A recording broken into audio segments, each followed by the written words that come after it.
Struggling with everyday activities due to belly fat? Discover how these exercises can help you lose the extra pound and you can attain the perfect figure that you have always wanted. नमस्कार, मैं हूं आशा और आप सभी का स्वागत करती हूं आर्ट बाय आशा में। इस वीडियो में हम देखने वाले हैं वो योगा एक्सरसाइजेस जिससे आपके बॉडी फैट को कम करने में आपको मदद मिलेगी और साथ ही मैं हर योगा के आपको फ़ायदे बताऊंगी और कौन इस योगा को कर सकता है, कौन इस योगा को नहीं कर सकता, किस मेडिकल कंडीशन में आपको इस योगा को अवॉइड करना चाहिए, ये सारी डिटेल्स मैं आपको इस वीडियो में बताने वाली हूँ। कि शुरू करने से पहले आपको ये पता होना चाहिए कि आपको बेसिक वार्म अप एक्सरसाइजेस ज़रूर करने हैं और इसका वीडियो भी मैंने बना के रखा है जो आप चेक कर सकते हैं। बेसिक एक्सरसाइजेस करने के बाद ही हम इन योगा को प्रारंभ कर सकते हैं। तो चलिए शुरू करते हैं। पहला योगा है चक्रासन या व्हील पोज। इस योगा को करने के दो तरीके हैं। पहला है लेटकर आपको अपने पैर और हाथ दोनों को फोल्ड करना है और धीरे धीरे अपने शरीर को ऊपर उठाना है। अपने बॉडी वेट को धीरे धीरे अपने पैर, हाथ और सर के ऊपर लाना है। अब एक बार इस स्टेज में आ जाने के बाद धीरे धीरे आपको अपने सर को भी उठाना है और अपने दोनों पैर और हाथों को नज़दीक लाना है जिससे आप अपने बॉडी को बैलेंस कर सकें। इस योगा को करने का दूसरा तरीका है खड़े होकर। एज अ बिगिनर आप इसे बिल्कुल भी ट्राई ना करें। इसे करने के लिए आपको सीधे खड़े हो जाना है, फिर अपने दोनों हाथों को ऊपर उठा के बैकवर्ड बेंड होना। अपने बॉडी का बैलेंस बनाए रखते हुए अपने घुटनों को मोड़ना है जिससे आपका हाथ ज़मीन तक पहुंच सके। अब वापस आने के लिए अपने बॉडी वेट को अपने पैर में शिफ्ट करते हुए अपने दोनों हाथों को ज़मीन से उठाना है और सीधे खड़े हो जाना है। इस आसन के कई फ़ायदे हैं जैसे कि वेस्ट, लेग, स्पाइन, शोल्डर, इन सब की फ्लेक्सिबिलिटी को ये बढ़ाता है, सांस लेने की क्षमता को भी बढ़ाता है और बॉडी में हार्मोनल बैलेंस को बनाए रखता है, बॉडी में एनर्जी बूस्ट करता है तथा बेली फैट कम करता है और डाइजेस्टिव हेल्थ को भी इम्प्रूव करता है। अब जानते हैं इस योगा को कौन कौन कर सकता है। अगर आप शारीरिक रूप से हेल्दी हैं तो आप इस योगा को कर सकते हैं। जो बिल्कुल ही बिगिनर है वो इस आसन को करने के लिए किसी की सहायता लेके कर सकते हैं। अगर आपको कोई हार्ट डिजीज़ है या हाई ब्लड प्रेशर है तो आप इस योगा को अवॉइड करें और इनमें से दिए गए कोई भी मेडिकल कंडीशन अगर आपके लिए एप्लीकेबल है तब भी आप इस योगा को अवॉइड करें। चलिए बढ़ते हैं अगली एक्सरसाइज की तरफ जो कि है सर्वांग आसन या शोल्डर स्टैंड पोज। सबसे पहले आपको शवासन में लेट जाना। अब धीरे धीरे अपने दोनों पैरों को ऊपर उठाएं, उसके साथ साथ अपने कमर को भी उठाएं। अब अपने दोनों हाथों की मदद से अपने बॉडी को बैलेंस करें। अब वापस शवासन में लौटते वक्त इस बात का ध्यान रखें कि आपको अपने पैरों को धीरे धीरे नीचे रखना है। ये आसन आपके बॉडी में ब्लड सर्कुलेशन बढ़ाता है, शोल्डर, आर्म और बैक के फ्लेक्सिबिलिटी को बढ़ाता है और बॉडी में कैल्शियम लेवल को मेंटेन करता है। नेक और शोल्डर के किसी भी पेन या कोई तकलीफ़ होने से ये आपको उससे राहत भी देता है। स्ट्रेस और एंग्जाइटी को भी ये दूर भगाता है। अब जानते हैं इस योगा को कौन कौन कर सकता है। अगर आपको कोई मेजर स्पाइन पेन या नेक पेन नहीं है तो आप इस योगा को आराम से कर सकते हैं।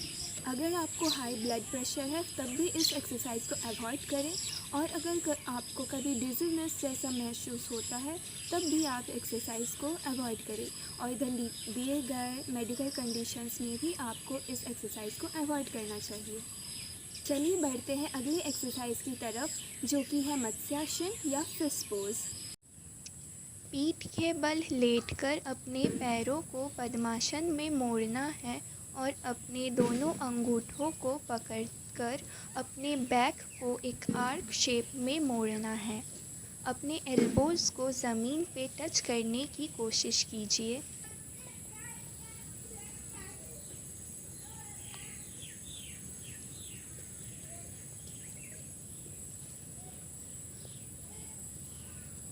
इस योगा से आपका लंग्स का कैपेसिटी बढ़ता है, बॉडी में थायराइड और पिट्यूटरी ग्लैंड के हार्मोन्स रेगुलेट होते हैं, चेस्ट, नेक, स्पाइन, अपर बैक और नेक के मसल्स को स्ट्रेच किया जाता है इस योगा के थ्रू, और डाइजेस्टिव हेल्थ में आपको काफ़ी हद तक सहायता मिलती है और आपका बॉडी पोस्चर मेंटेन होता है।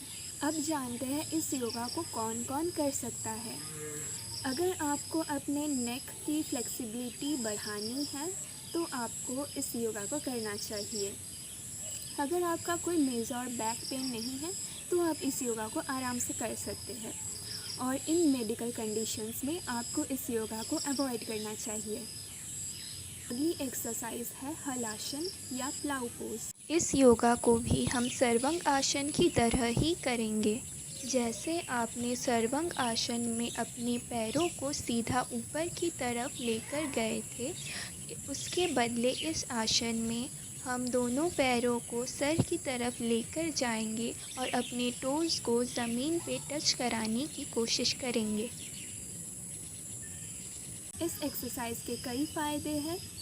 ये स्पाइन, शोल्डर, हैमस्ट्रिंग को स्ट्रेच करता है, बॉडी में मेटाबॉलिज्म मेंटेन करता है और कैल्शियम लेवल को भी मेंटेन करता है। बेली फैट और स्ट्रेस को भी कम करने में काफ़ी लाभदायक है और डाइजेशन में ये हेल्प करता है। बैक पेन से आपको राहत भी मिलती है। ब्रेन और हार्ट में ब्लड सर्कुलेशन भी इंक्रीज़ होता है। चलिए जानते हैं हलासन कौन कौन कर सकता है। अगर आपका कोई मेजर नेक पेन नहीं है तो आप इस आसन को कर सकते हैं। अगर आपको blood pressure, serious I condition या आपका रिसेंटली कोई सर्जरी नहीं हुआ है तो आप इस योगा को कर सकते हैं, और इनमें से दिए गए मेडिकल कंडीशन में आपको इस योगा को अवॉइड करना चाहिए। चलिए बढ़ते हैं अगले एक्सरसाइज की तरफ, जो कि है उत्थान पदासन या रेज लेग पोज। पीठ के बल लेटकर आपको अपने एल्बोज़ को बेंड करके अपने शोल्डर पे रखना है और अपने पैर को ज़मीन से धीरे धीरे ऊपर उठाना है और ज़मीन से 60 डिग्री का एंगल बनाए रखना है। ध्यान रखें आपका अपर बॉडी ज़मीन में पूरा टच होना चाहिए। इसके फ़ायदे बहुत हैं। सबसे पहला फ़ायदा यही है कि ये सबसे आसान योगा है अपने बेली फैट को कम कराने के लिए। इसके अलावा ये एब्डोमिनल मसल्स को एंगेज करता है, डाइजेशन इम्प्रूव करता है, हिप्स के मसल्स को टोन करता है, लोअर बैक पेन से आपको राहत भी मिलती है, और बेली फैट में तो सबसे ज़्यादा लाभदायक आसन यही है। अब जानते हैं इस योगा को कौन कर सकता है, कौन नहीं कर सकता। अगर आपका रिसेंटली एब्डोमिनल सर्जरी हुआ है तो आप इस योगा को अवॉइड करें। अगर आपके हिप्स में या नीज़ में कोई पेन हो तब भी आप इस योगा को अवॉइड करें। और एज अ बिगिनर ये सबसे ज़्यादा आसान योगा है, तो एज अ बिगिनर इस योगा को आप ज़रूर करना स्टार्ट कर सकते हैं। और इनमें से कोई मेडिकल कंडीशन में आपको इस योगा को अवॉइड करना चाहिए। ये बढ़ते हैं अगले योगा आसन की तरफ, जो कि है धनुरासन या बो पोज।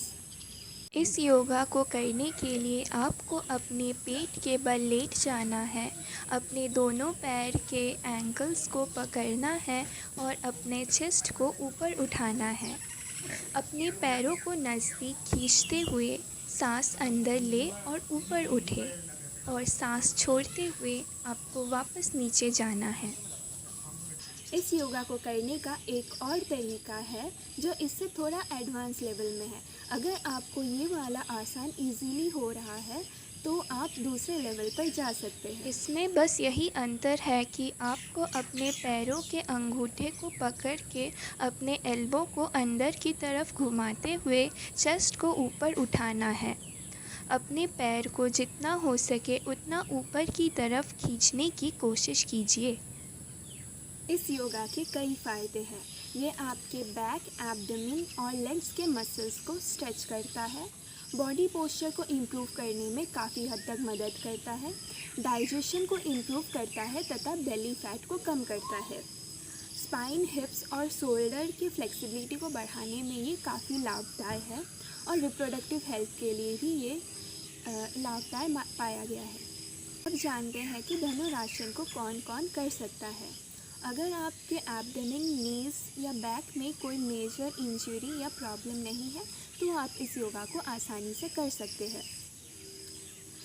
अगर आपका रिसेंटली कोई सर्जरी, एब्डोमिनल सर्जरी हुआ है तो आप इस योगा को अवॉइड करें। अगर आपके नेक में भी पेन होता है तो आप इस योगा को अवॉइड करें। और इनमें से दिए गए किसी भी मेडिकल कंडीशन में आपको इस योगा को नहीं करना चाहिए।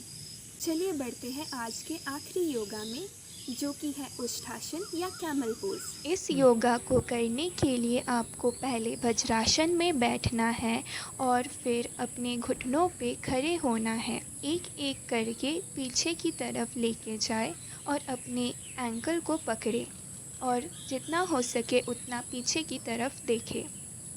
अब वापस आने के लिए हम दोबारा से एक एक करके अपने हाथों को सीधे वापस लाएंगे और वज्रासन में आकर बैठ जाएंगे। अगर इस आसन के फ़ायदे की बात करूं तो ये भी एक आसान योगा है बेली फैट कम करने के लिए। ये आपके डाइजेशन में भी काफ़ी हेल्प करता है, आपके पीरियड्स के पेन से भी राहत मिलती है, बॉडी में एनर्जी लेवल को बूस्ट करता है, बॉडी पोस्चर को बेहतर करने में काफ़ी मदद करता है। अब जानते हैं कि इस योगा को कौन कर सकता है, कौन नहीं कर सकता। इस योगा को वो लोग नहीं कर सकते जिनका नेक में मेजर इशू है और नीज में कोई प्रॉब्लम है। आपका अगर हाई ब्लड प्रेशर है तब भी आप इस योगा को अवॉइड करें, और इनमें से दिए गए किसी भी मेडिकल कंडीशन में आपको ये योगा नहीं करना चाहिए। और इसी के साथ ख़त्म होता है आज का ये वीडियो, जिसमें हमने देखा कि बेली फैट कम करने के लिए हम कौन कौन सी योगा एक्सरसाइजेस कर सकते हैं और इन एक्सरसाइजेस को कौन कर सकता है, कौन नहीं कर सकता। और इन एक्सरसाइजेस को आप अगर रेगुलर बेसिस में करें तो आपको फ़र्क ज़रूर दिखेगा। इसके साथ मैं आज के इस वीडियो को यहीं ख़त्म करना चाहूँगी। आप चैनल को सब्सक्राइब करना ना भूलें और भी ऐसे अमेजिंग वीडियोस आप तक पहुँचाने के लिए। और वीडियो अच्छी लगी हो तो लाइक कर दीजिए और कमेंट भी कर दीजिए और अपने दोस्तों के साथ शेयर भी कर दीजिए। तब तक के लिए बाय बाय।